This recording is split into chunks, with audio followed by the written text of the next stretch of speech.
on it. I've been working. I got this video y'all gotta see. And they're talking about it is more leaked voicemails. And I heard the leaked voicemail from Diddy himself threatening. They are saying he was threatening Clive Davis. I don't know who he threatened, but he threatening somebody, okay?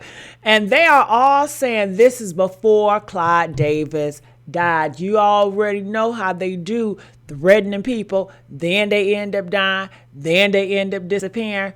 I don't know what to believe, honey. So I'm coming here with this video and I'm bringing it to y'all because we got to react to this. I want to know your thoughts about this. Drop the comments below because we got to figure this out, family. Oh, God. It's so much that's coming down the pipeline that we got to figure out. So make sure you guys like, share, subscribe here. I want to say thank you all for your likes and your shares. I appreciate that from the bottom of my heart. All right, so I want y'all to listen to this now. Nobody saw this coming. We knew Clive Davis was the man seemingly behind Diddy's criminal empire. But now it seems there was trouble in paradise. A newly leaked voicemail seems to suggest that Diddy felt ignored and abandoned by Clive Davis and was threatening to expose Clive before he died. Hey, I really don't know what's going on with you, but I just want to just give you a heads up that I'm about to really disappear on you. You feel me? I'm not going to be playing these games with you at all, at all. So I don't know. You think you silent treating me, and you think I'm gonna be You'll have a rude awakening. You'll just have silence. Nah, it ain't never gonna work like that over here. You know what I'm saying? I was trying not to leave this message, but you have left me no choice. This completely changes the equation. All this time, we thought Clive Davis could secretly have been backing and protecting Diddy during the trial and in prison, but it turns out that wasn't the case at all. This leaked voicemail from Diddy certainly makes it sound like Clive had completely distanced himself from Diddy and his crimes to protect himself. That is a twist no one saw coming, especially considering how close the two were to each other. So I have to ask you, what was your favorite memory working with Diddy? You know, personally, I've got to tell you, he really is a major star in this film tonight. He's a spokesman all the way through. I met him before I ever knew of him. I met him when he was 21 years old. And when we met, you know, he played me Craig Mack's Flavor in Your Ear. He played me 3 cuts from the forthcoming Notorious B.I.G. album. And we talked for hours and hours about music. And I bought into his dream. And I financed Bad Boy Run. And we had an incredible run, an incredible period. For years, one question has followed music executive Clive Davis whenever Diddy makes headlines. Just how close were the two men behind the scenes? When Jaguar Wright was asked about that very question, she didn't hold back. It all started after Clive Davis was seen walking into an event after Diddy's arrest. Reporters stopped him and asked him about Diddy. But instead of giving a clear answer, Davis reportedly acted like he didn't even know who they were talking about. A lot of people are curious about the status of P. Diddy. Status of what? P. Diddy. Diddy. I can't be the status of it. Yeah. What do you make of that situation? His answers, or lack thereof, immediately caught people's attention. Was Clive Davis really confused? Was it just because of his age? Or was he trying to distance himself from someone whose name has become surrounded by controversy? Jaguar Wright has an answer. According to her, Clive Davis was perhaps the biggest criminal in the industry. I have to ask you, you mentioned Clive Davis. They just showed him recently walking into somewhere and they asked him about Diddy and he said, who? Is that old age or does he not, they're not in the same world? Or they're in the same world, but they're not cohorts. He's definitely been his ass. Oh. Okay. I would call that the same world. Okay. Pretty intertwined. And to say Diddy who is his way of saying, I'm not talking about Sean anymore. Maybe he's been playing cozy with the other Sean. Maybe he just got him another Sean. So no one tells P. Diddy what to do. Like, absolutely. Who tells him? Clive Davis in the beginning. No, he didn't empower him. to put his on a block. He gave him power. And all he had to do was diddle-dee-dee and diddle-dee-dum. Like, he wasn't going to tell Gene and them that's how he was getting the money. Let's be real about that. You think he was going to admit to these who he went to school with, who essentially he asked to come to make his G official? Like you heard him say, Christopher Williams, street nigga, gangster nigga, Pete Rock, I'll be short. They from the hood. You know what I'm saying? Gene Deal. Like, ain't nobody looking at how Puff positioned himself. There was a wall of protection and talent and brilliance around him. Nobody had to look at him for real, for real. And the truth is nobody did. Everybody laughed and joked about him dancing like a idiot in all them god videos. Twirling around in circles.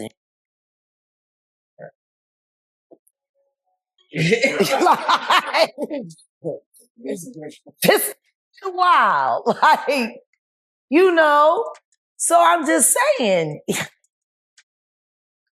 they didn't know. And he wasn't telling them. They just know he got the budget. He go to LA, he talk to Clive, he come back with the bread. Apparently, he has this man's confidence. Yeah, I'm sure that man was very confident with his in his mouth. You know what I'm saying? Clive is a whole freak. You think Clive put him on to all I know. Clive, that's what he do. Queen Clive. Long may she reign in hell. When 50 Cent... Don't nobody want to talk about why R. Kelly's bus was parked in Clive Davis's driveway, why his tour bus was parked in Clive Davis's driveway at the house where the shit went down between Chris and Rihanna. Don't nobody want to talk about why it was filled with video girls who were being And according to Jaguar Wright, Diddy wasn't the only person who wanted to expose Clive Davis. Angie Stone was also gearing up to do the same before she was sacrificed. You see, Angie Stone died under extremely mysterious circumstances in a car crash, as many outspoken celebrities in Hollywood seem to do. And based on her own experiences in the music business and what she claimed to have learned over many years, Jaguar said she believed the situation looked suspicious. She questioned why, if everything was simply an accident, there were reports that non-disclosure agreements, or NDAs, were involved. I'm saying, in my opinion, and all of my investigative knowledge for all of the years that I have been in the industry, investigating the industry, and all the harm that it does, it looks like a sacrifice to me.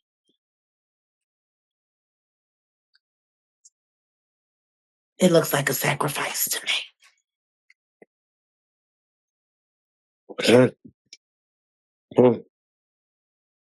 Why do you need NDAs for an accident? Have I asked that question on this couch before? Right. Why do you need an NDA for an accident? If it's an accident, it's an accident. Anything said or brought about, there should be no pushback. There should be no hush-hush. A lot of people going missing. That driver's missing now, too. Yeah. Work turned in his truck, said he was traumatized and just disappeared. Aaron Hall style. But we got to get your take because, again, this is something that not only Suge Knight have come out and said, but Whitney's, I believe it's her own cousin, I think it was, not her sister, but saying that Ray J really had something to do with it. And they said if we really go back and look at it from the party continuing with Clive to Ray J walking out, covering his face, being... hiding under a jacket while I believe, wasn't it Waffles? Yeah, Waffles. That scurried him out the back.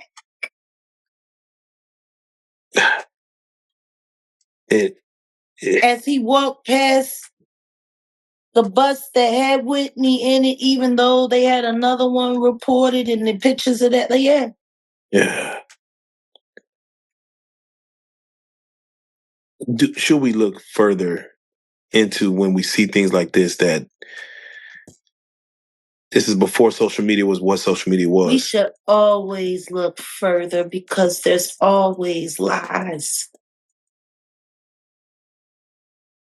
Always.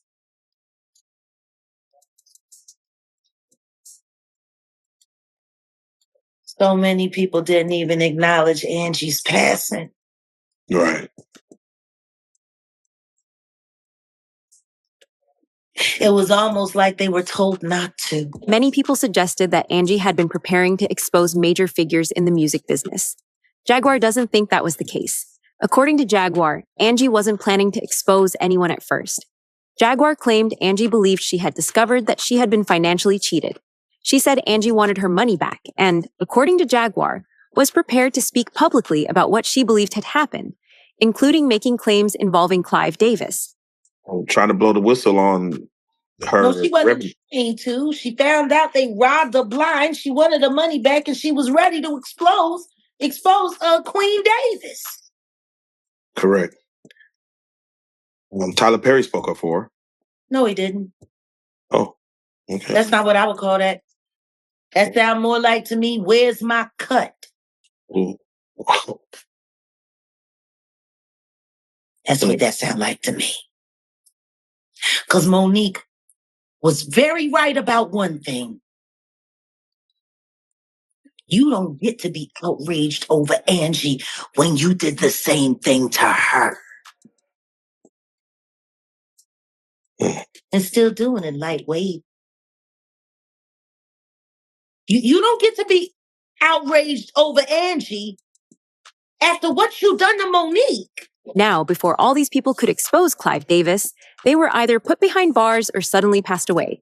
And now, just as maybe Clive's biggest mentee was set to expose him, he has died. Is it possible this is another ploy? Could he have faked his death to avoid the fallout from Diddy's expose? It seems unlikely. For the time being, it does seem like Clive Davis has died before the truth could come to light about him. So you mean to tell me Clive Davis has passed away at the age of 94?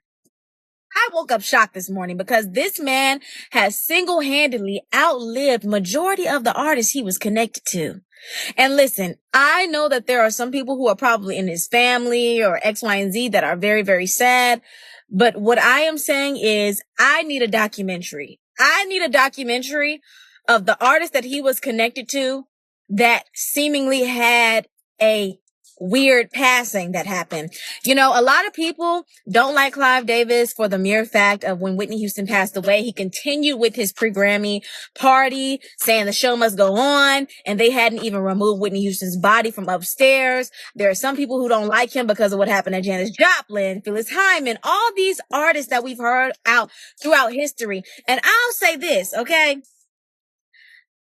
When they came for Diddy, a lot of us, including myself, was like, when is Clive going to be next?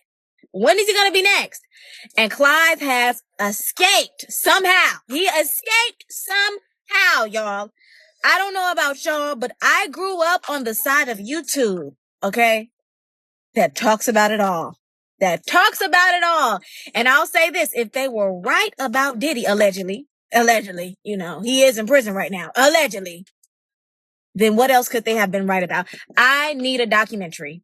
50 Cent, get on that. Now, Amaya mentioned a few names in there, and their experiences with Clive Davis have also been horrific. The stories surrounding Clive Davis didn't start with today's headlines. According to her, they go back decades, and some of the biggest names in music have their own experiences with one of the industry's most powerful executives.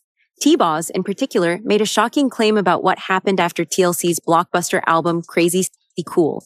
She said the album generated around $75 million, yet each member of the group reportedly received only $50,000. Because TLC had generated on Crazy Cool $75 million and they gave us $50,000 a piece. So I was like, what the hell? So, of course, Lisa was the ringleader. Like, we need to go get our money. I need to know where my MF and money's at. So, you know, she was locked up in the diversion center for burning down the house. And she was just like, okay, we gonna get LaFace and them girls I was locked up with. We gonna drive up there. We gonna take the guns. And then we had this limo driver. He got out of jail. Yes. Okay. Okay. We had the limo driver. And he was the getaway car. So we went up there and held everybody hostage. And Puffy was the one that snitched us out. Yo, B, yo, your girl's up here mad bugging, yo. Do you ever have nightmares about TLC holding you hostage that time? Gertz interrupted a meeting with Diddy and wouldn't leave till Clive ponied up more cash for their hit album. While the story was told with plenty of humor, it also showed just how frustrated TLC said they had become.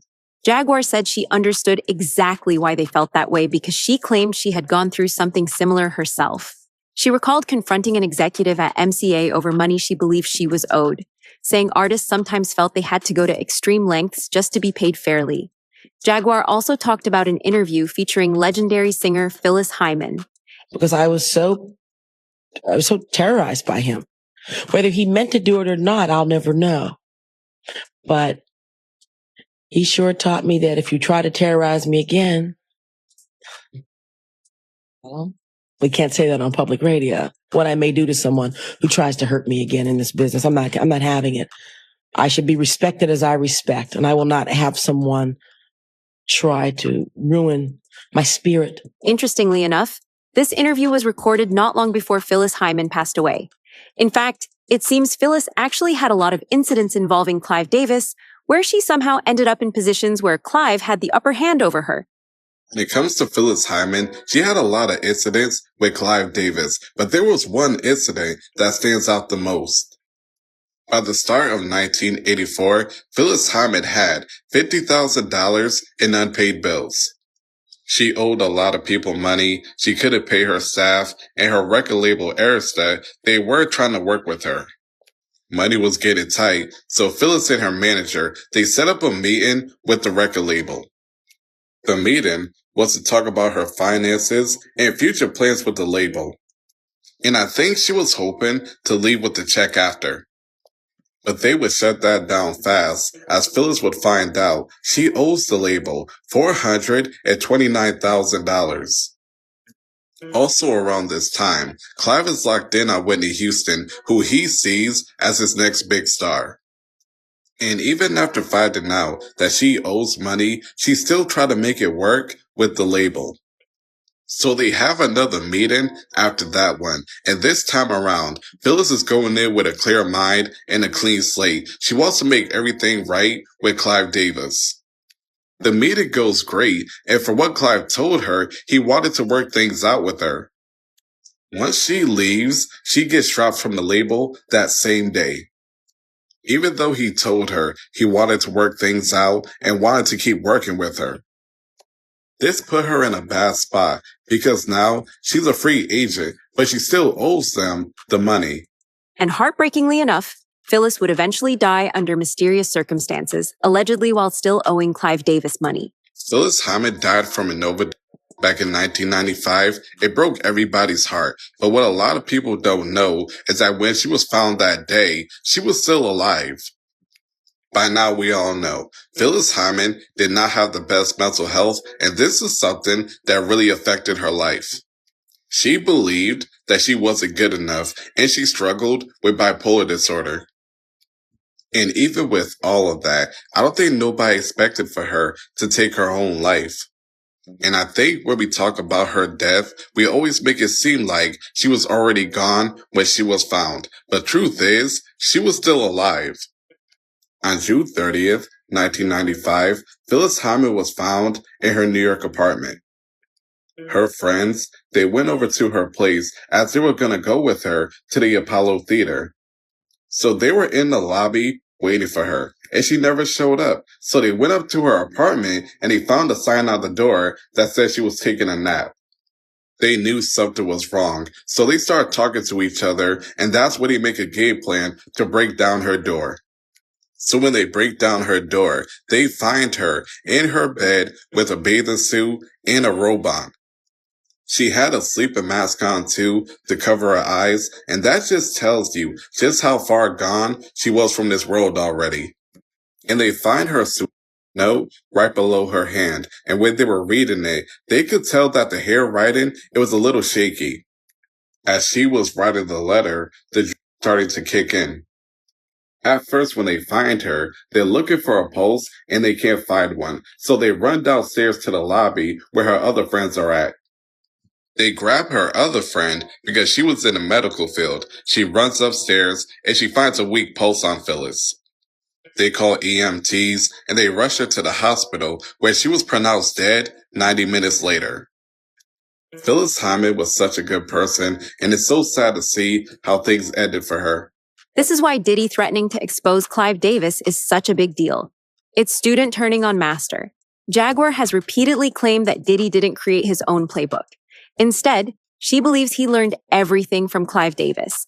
In her view, the methods people now accuse Diddy of using were already part of a system that had existed in the music business for decades. One of Jaguar's biggest claims centers around Whitney Houston. According to Jaguar, Whitney had started realizing that large amounts of money were missing from her earnings. Jaguar claimed Whitney was preparing to leave Clive Davis's record label after discovering she wasn't being paid what she believed she had earned. Clive Davis had something to do with Whitney Houston's unaliving because she was getting ready to leave Clive Davis's record label because she realized she was missing a whole bunch of money. And a lot of people thought it was terrible when Clive Davis continued to party even though Whitney Houston had just died in the same hotel. And then to add that with even more mystery, it was super weird when Whitney Houston gave this note to Brandy the night before she passed away. And honestly, I want to know what that note says more than anything honestly in the world. And then after Whitney Houston passed away, Bobby Brown's sister started saying that Whitney's death was no accident and saying that Bobbi Kristina was not safe. Whitney Houston's body told anybody upon looking at it that it was foul play. Okay, don't get it twisted. No, Whitney Houston, I counted at least 10 gashes in her chest alone. She had marks up and down her legs. Her fingernails were, her face was out. It was blown up. Yes. As if somebody was punching her in the face. Whitney Houston fought for her life. Jaguar Wright claimed that this happened to Whitney Houston because she was trying to leave Clive Davis. And then she said the same thing happened to Bobbi Kristina because Bobbi Kristina inherited Whitney Houston's estate. And Jaguar Wright claimed that Bobbi Kristina's boyfriend had a meeting with Clive Davis, and this is how Clive Davis basically set it up to make the same thing happen to Bobbi Kristina. According to Jaguar, Bobbi Kristina's boyfriend, Nick Gordon, allegedly met with Clive Davis before everything unfolded. Jaguar claimed that meeting was part of a larger plan, although she did not provide evidence to support that allegation. The discussion became even more dramatic when Bobby Brown's sister shared her own version of events. She claimed Nick Gordon entered Bobbi Kristina's life shortly before Whitney's death. According to her, Nick took her life. And just wait till you hear what Bobby Brown's sister had to say about Bobbi Kristina's passing. Right before Whitney was,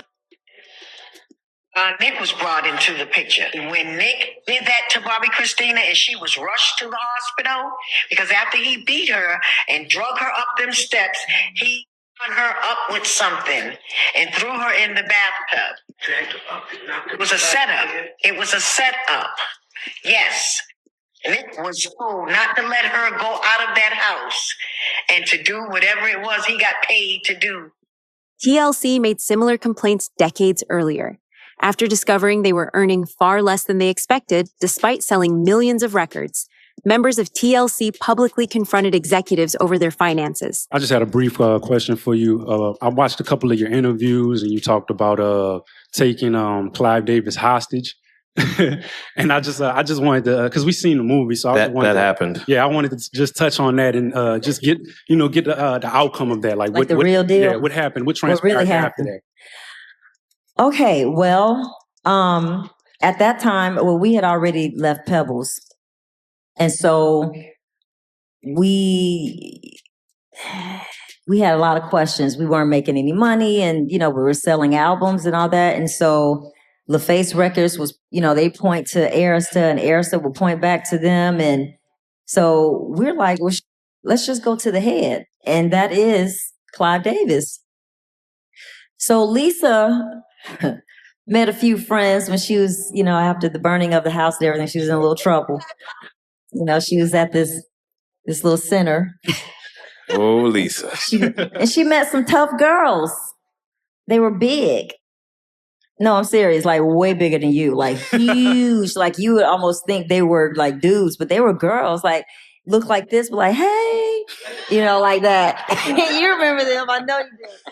So she gathered her crew and she and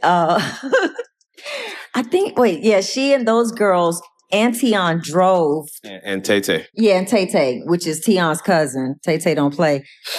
And they drove to New York. I got on a plane, met them there, and we had a plan. So, we didn't have any plaques. We didn't have nothing. So we instructed the girls. We said, all right, we're going to go up to Ersa. And I said, we're going to call. And I said, I'm going to do the talking. And because, Chili's the sweet one.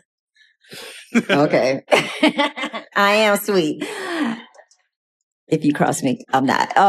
So anyway, no. I was about to say, she's sweet, but don't mess with me. Right. But anyway, so and we told the girls, when we go there, go on every floor. I can't remember how many floors there were at Ersa at the time, and we said anything that says TLC, from the plaque to a regular poster, we don't care what it is, get it. And go and put it in the limo. We had already talked to the limo driver. He was ready. He was like, okay, cool. I'll park right here and I won't leave until y'all say so. So we call up, ring, ring, ring, hey, it's TLC for Clive. He's like, hi, girls. How are you doing? I was like, hey, Clive, we're in town. We miss you. We haven't seen you in a while. We want to come up and say hi. Yeah, girls, come on. Stories from the group describe just how desperate they became while trying to recover the money they believed they were owed. Got the girls going, and then we go in the room, and then, Lisa's cousin. I don't remember. What? No. Tay-Tay is Tion's cousin. Lisa's cousin was there too. You know who I'm talking about. And we walked into Clive's office. Puffy was in there playing that's when he was Puffy, playing his music and stuff. And so, we walk in, and of course, everybody's like friendly and ready to say hello. And Tion's cousin walks over. At the time, it was a tape, stops the tape, gives it to Puffy and says, TLC's got a meeting with Clive and you got to go. Your meeting's over. And Tough Puppy is like,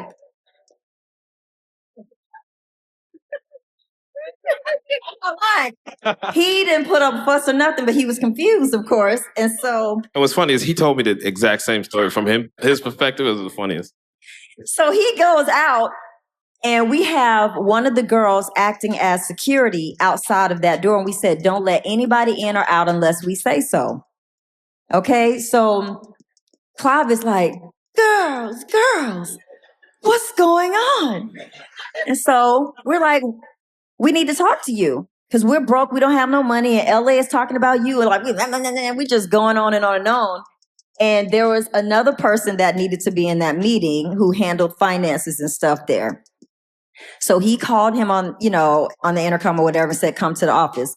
Then the guy calls back. He's like, those ladies or bodyguards won't let me in. So, and mind you, somebody's already called the NYPD because the other girls are like going all around taking plaques down and everything. And so, of course, can you imagine like working? You're like, wait a minute, what's happening right now? Are we getting robbed? Like, and so, after that, the other gentleman comes in and I start talking and then I get all emotional because I'm mad, I'm crying. And so this is like for real.